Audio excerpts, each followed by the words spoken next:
Hello students, आज की class में हमारी चर्चा का विषय होगा हर्बर्ट स्पेंसर की संश्लेषित दर्शन की धारणा, concept of synthetic philosophy. Herbert Spencer आपने देखा एक जीव वैज्ञानिक हैं और साथ ही एक फिलॉसफर भी हैं, एक दार्शनिक हैं।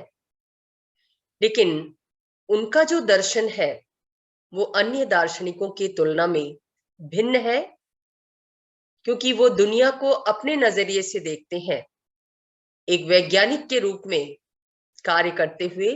जो कुछ उन्हें अनुभव हुआ प्रकृति के विषय में, जीव जंतुओं के विषय में, मनुष्य के विषय में, उनके आधार पर, उन अनुभवों के आधार पर उन्होंने अपना एक अलग दर्शन निर्मित किया इस सृष्टि के विषय में, मानवता के विषय में, जिस दर्शन को उन्होंने सिंथेटिक दर्शन का नाम दिया। इस सिंथेटिक फिलॉसफी के अंतर्गत क्या मानते हैं स्पेंसर? अपनी पुस्तक फर्स्ट प्रिंसिपल्स में उन्होंने ये माना कि ये जो दुनिया है, ये जो भौतिक जगत है, ये कुछ आधारभूत नियमों से संचालित है।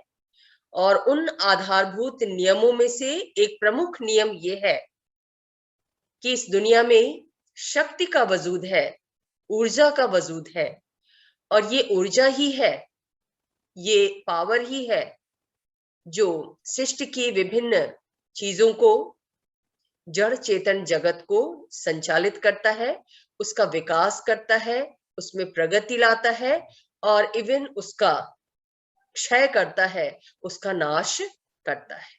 ये ऊर्जा की क्रियाशीलता है, ये ऊर्जा की प्रभावित्या है, उसकी प्रभावशीलता है कि वो कैसे चीजों के स्वरूप को बदलती है।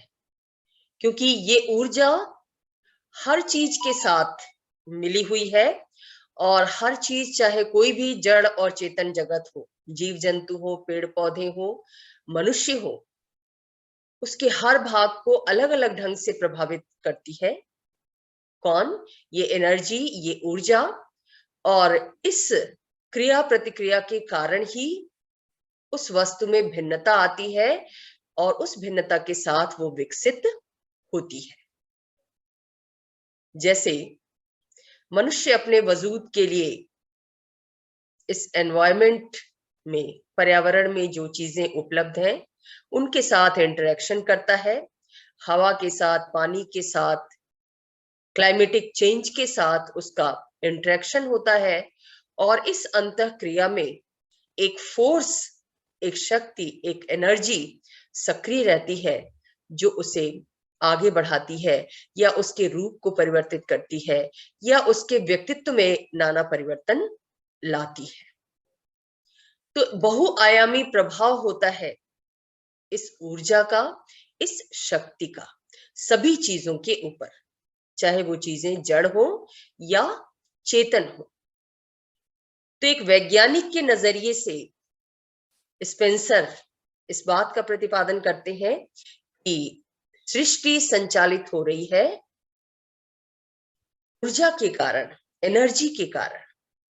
और इस तरह से प्राचीन समय में जो मान्यता चली आ रही थी, प्राचीन दर्शन के अंतर्गत, मध्ययुगीन दर्शन के अंतर्गत, कि इस सृष्टि का संचालन करने वाला ईश्वर है, कोई अज्ञात दैवीय शक्ति है जिसे देखा नहीं जा सकता पर अनुभव किया जा सकता है। स्पेंसर ने इस मान्यता को, जो प्राचीन दर्शन, मध्ययुगीन दर्शन द्वारा दी गई थी, अस्वीकार किया, और निहायत वैज्ञानिक नजरिए से एक जीव शास्त्री के रूप में उन्होंने दर्शन प्रस्तुत किया। उनके दर्शन का एक और भाग है जिसको वो नैतिक दर्शन कहते हैं, एथिकल फिलॉसफी कहते हैं। ये एथिकल फिलॉसफी क्या है? एथिकल फिलॉसफी ये कहती है कि जो मनुष्य है मानव समाज है, वो प्रगति के पथ पर बढ़ रहा है। और प्रगति करना, विकास करना उसके लिए बहुत स्वाभाविक है। यानी मनुष्य स्थिर नहीं रह सकता, या कोई भी जड़ चेतन वस्तु स्थिर नहीं रह सकती, वो विकसित होती रहती है। और मानवीय समाज जो विकसित होता है, जिस दिशा में विकसित होता है, उसका लक्ष्य क्या होता है? एक नैतिक व्यवस्था को डेवलप करना। नैतिक व्यवस्था कैसी? मनुष्य प्रगति करे। प्रगति का जो विचार है, प्रोग्रेस का जो विचार है, स्पेंसर ये कहते हैं कि वो हर मनुष्य में स्वाभाविक रूप से निहित है, क्योंकि हर मनुष्य ये चाहता है कि वो प्रगति करे, उसके जीवन का हाल बदले, बेहतर हो। और ये प्रगति पर्यावरण के साथ उसकी प्रतिक्रिया का परिणाम होती है। इस पर्यावरण में एनर्जी है, वो उसे नाना रूप में प्रभावित करती है, और उस एनर्जी के साथ जब वो सक्रिय होता है, अपना एफर्ट मिलाता है, अपने भावों और विचारों को मिलाता है, तो वो प्रगति के पथ पर अग्रसर होता है। अब एक संपूर्ण मानव प्रजाति का लक्ष्य क्या है, इस पर जब बात करते हैं स्पेंसर कि प्रगति का मतलब क्या है मनुष्य के लिए, मानव समाज के लिए, तो एक नैतिक वैज्ञानिक के रूप में ये मानते हैं कि मानवीय प्रसन्नता और समृद्धि को प्राप्त करना ये प्रगति का सूचक है, ये सामाजिक प्रगति का सूचक है, प्रतीक है।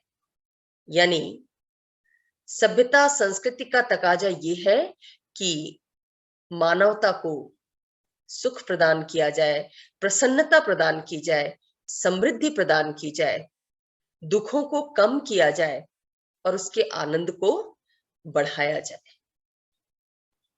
तो पहली बात क्या कही स्पेंसर ने नैतिक दर्शन के अंतर्गत, कि मनुष्य के लिए, मानव समाज के लिए प्रगति बहुत स्वाभाविक चीज है।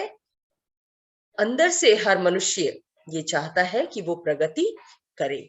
और सामूहिक रूप में सामाजिक प्रगति का लक्ष्य क्या है, सामाजिक प्रगति का इंडिकेटर क्या है, कि सभी मनुष्यों की प्रसन्नता में वृद्धि हो, सभी मनुष्यों की समृद्धि में वृद्धि हो, और सभी के दुख कम हो, आनंद बढ़े उनका। लेकिन ये आनंद कैसे बढ़ेगा, ये प्रसन्नता कैसे आएगी, कैसे समृद्धि आएगी? यहां पर स्पेंसर ये कहते हैं कि प्रसन्नता, समृद्धि और प्रगति किसी बाहरी शक्ति द्वारा नहीं प्रदान की जा सकती। ये सारी चीजें मनुष्य के अंदर निहित है, और मनुष्य का समग्र विकास स्वाभाविक रूप से होता है। अगर स्वाभाविक रूप से मनुष्य को छोड़ दिया जाए अपने व्यक्तित्व के गुणों के विकास के लिए, अपनी क्षमताओं के विकास के लिए, तभी वो प्रसन्नता को प्राप्त कर सकता है, तभी अपनी क्षमताओं का विस्तार करके समृद्धि को प्राप्त कर सकता है। अगर राज्य या समाज के द्वारा बहुत ज्यादा दखलंदाजी दी जाएगी, दखल किया जाएगा, ऐसी स्थिति में जो प्रगति होगी वो स्वाभाविक प्रगति नहीं होगी, ऊपर से थोपी हुई कृत्रिम प्रगति होगी। और इसलिए उस प्रगति में वैसा स्वाभाविक आनंद नहीं मिल पाएगा जैसा सामान्य रूप से, स्वाभाविक रूप से अपनी क्षमताओं का विकास करते हुए मनुष्य को प्राप्त हो पाती, वो समृद्धि, वो संतुष्टि। तो नैतिकता का प्रथम सिद्धांत ये मानते हैं स्पेंसर कि सभी को समान रूप से अपने व्यक्तित्व विकास की स्वतंत्रता उपलब्ध हो। यानी एक व्यक्ति को वो सब कुछ करने की आजादी होनी चाहिए जो वो करना चाहता है, जिसको करके वो प्रगति के पथ पर अग्रसर होना चाहता है, अपने व्यक्तित्व का विकास करना चाहता है, प्रसन्नता की प्राप्ति चाहता है, समृद्धि चाहता है। लेकिन शर्त क्या है? शर्त ये है कि हर मनुष्य दूसरे की भी वैसी ही स्वतंत्रता का सम्मान करे, वो दूसरे की स्वतंत्रता को बाधित ना करे। और स्पेंसर यहाँ ये कहते हैं कि हर व्यक्ति में स्वाभाविक नैतिक चेतना होती है, ये भी स्वाभाविक है। जैसे प्रगति की इच्छा स्वाभाविक है,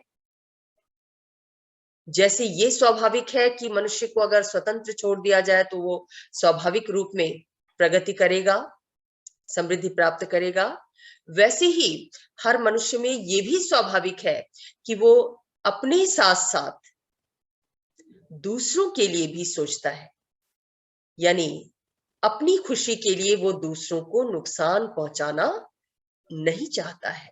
वो अपने व्यक्तित्व के साथ साथ दूसरों के व्यक्तित्व का सम्मान करना भी जानता है। ये भी बहुत स्वाभाविक है मनुष्य के व्यक्तित्व में। और स्पेंसर ये कहते हैं कि दूसरों के प्रति सहानुभूति का ये जो भाव मनुष्य के अंदर है, वो भी डेवलपमेंट की प्रक्रिया का परिणाम है। मनुष्य में ये भाव समय के साथ विकसित हुआ है, प्रारंभ से ही नहीं था।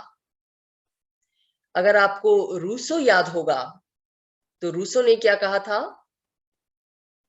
कि प्राकृतिक अवस्था में मनुष्य भावनाओं से शासित था, लेकिन धीरे धीरे जब डेवलपमेंट हुआ मनुष्य का तो उसके अंदर विवेक जगा, यानी भावना से विवेक की तरफ अग्रसर हुआ मनुष्य। इसी विकास को इंगित करते हुए स्पेंसर भी ये कहते हैं कि मनुष्य के अंदर सहानुभूति का ये जो भाव है, ये भी समय के साथ स्वाभाविक रूप से डेवलप हुआ है। और आज इसका हाल ये है, ये जो सहानुभूति का भाव है वर्तमान औद्योगिक समाज में, स्पेंसर ये मानते हैं, स्वीकार करते हैं कि आज इस सहानुभूति के भाव का अभाव दिखाई देता है। फिर राज्य का कर्तव्य क्या है कि ये जो अभाव दिखाई दे रहा है मनुष्य के अंदर सहानुभूति के भाव का, दूसरों के प्रति सहानुभूति के भाव का, जो बहुत स्वाभाविक हुआ करता है उसके अंदर, लेकिन समसामयिक दौर में पर्यावरण के साथ एनर्जी कुछ इस तरीके से सक्रिय हो रही है नाना कारणों से कि मनुष्य के अंदर सहानुभूति का ये भाव घटता जा रहा है। इस भाव को फिर से लाने के लिए राज्य को ऐसे कानून निर्मित करने चाहिए जो इस भाव को विकसित कर सकें, इस भाव को बढ़ा सकें। वही कानून अच्छा है, वही कानून उपयोगी है, वही राज्य उपयोगी है जो मनुष्य के अंदर इस सहानुभूति के भाव को डेवलप कर सके। एक तरह का विरोधाभास भी यहाँ पर स्पेंसर के चिंतन में दिखाई देता है, क्योंकि एक तरफ स्पेंसर स्वयं को व्यक्तिवादी कहते हैं और व्यक्तिवादी होने के नाते वो व्यक्तिगत स्वतंत्रता पर बहुत ज्यादा जोर देते हैं, राज्य के हस्तक्षेप की नीति में विश्वास रखते हैं, लेकिन दूसरी तरफ वो एक ऐसे दर्शन की बात करते हैं, नैतिक दर्शन की बात करते हैं, जिसमें समाज का उद्देश्य ऐसी प्रगति को प्राप्त करना है जो प्रगति पारस्परिकता के भाव पर आधारित हो, जिस प्रगति में व्यक्तिगत प्रगति के साथ साथ समूह की अन्य लोगों की प्रगति का भाव भी सम्मिलित हो। ये एक समुदायवादी विचार है और यहां पर स्पेंसर के चिंतन में विरोधाभास दिखाई देता है। लेकिन साथ ही ये भी स्पष्ट होता है कि कोई भी दार्शनिक, उसका लक्ष्य एक ही होता है, समाज की खुशहाली, समाज की प्रगति, संपूर्ण समूह का विकास। और एक दर्शन शास्त्री के रूप में स्पेंसर का के दर्शन का भी यही लक्ष्य है जो उन्होंने अपने नैतिक दर्शन के माध्यम से प्रतिपादित किया। लेकिन इन सब में, इस पूरे दर्शन में जो स्वाभाविकता का की धारणा है और जो ऊर्जा की धारणा है वो शुरू से लेकर अंत तक बनी रही है कि मनुष्य के लिए नैतिकता भी स्वाभाविक है, प्रगति भी स्वाभाविक है, समृद्धि भी स्वाभाविक है। ये सब मनुष्य के अंदर अंतर्निहित है, बाहरी रूप में इसे थोपा नहीं जा सकता। कहते हैं वैसे भी कि प्रसन्नता आंतरिक अनुभूति की चीज होती है।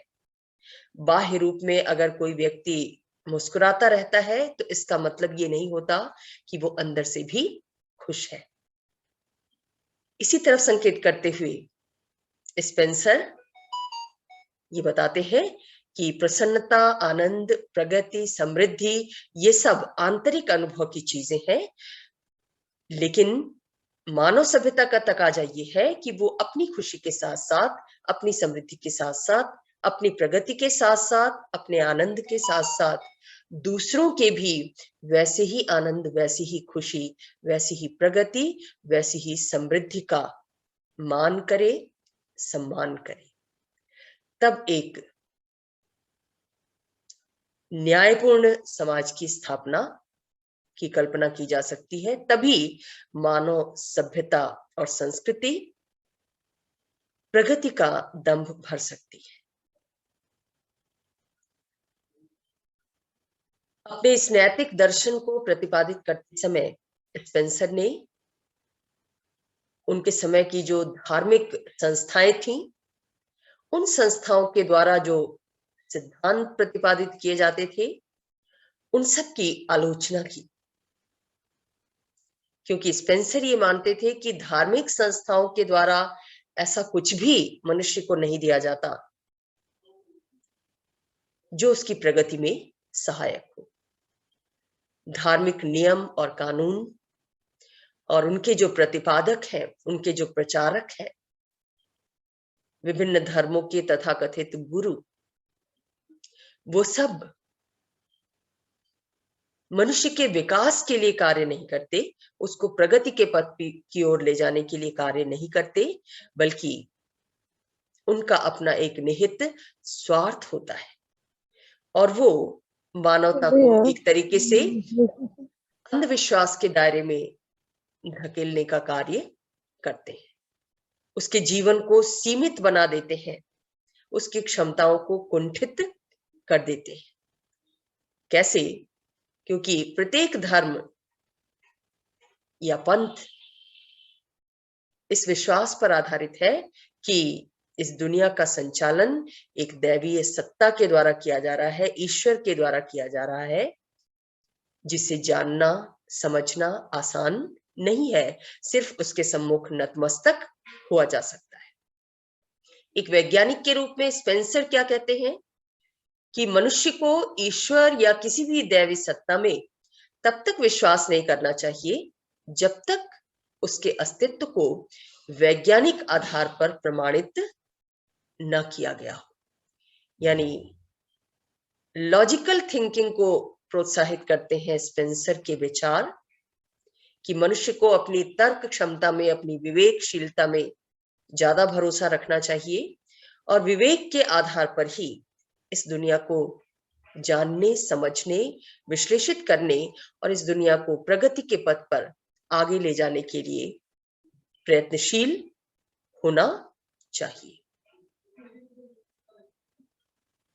जाहिर है कि तर्कशीलता के, विवेकशीलता के इसी विचार को लेकर पुनर्जागरण आंदोलन हुआ था यूरोप में, जिसमें मनुष्य के विवेक को ईश्वरीय विवेक की तुलना में कहीं ज्यादा महत्व दिया गया था और यही मनुष्य की विवेकशीलता व्यक्तिवादी दर्शन का, उदारवादी दर्शन का सबसे बड़ा आधार बनी।